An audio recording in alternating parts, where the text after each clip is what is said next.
Bonjour, je vous présente mon Fly Cocoon, un prototype de paramoteur électrique, et je vais tenter de vous faire une démonstration de ce qu'on peut faire avec 30 centimes d'électricité.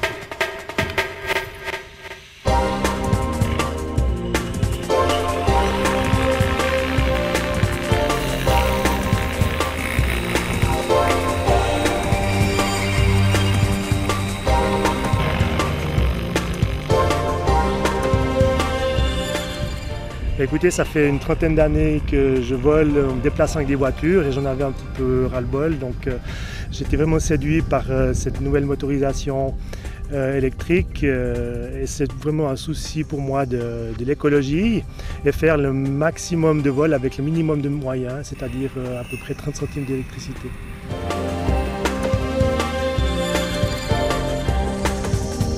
C'est un moteur qui était développé par des ingénieurs allemands, que j'ai acheté en somme ce kit moteur, mais que j'ai conçu, j'ai réalisé toute la conception de vol, en somme ce fuselage aérodynamique, pour rendre cet appareil volable.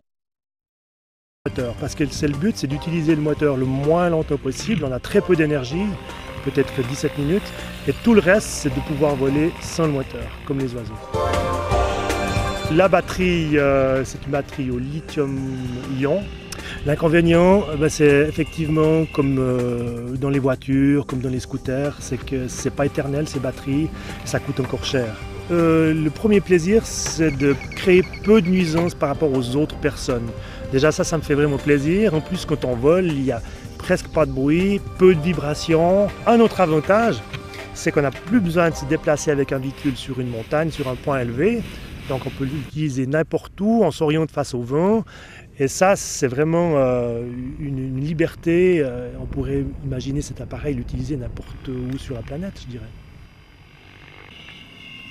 Mon souhait, c'est que les autorités de notre pays peut-être remettent en question cette forme de vol qui est une des plus écologiques, il me semble, et que peut-être par l'avenir, il nous ouvre une petite voie d'essai avec des secteurs, mais qu'il faut que ce soit bien réglementé, ça c'est évident.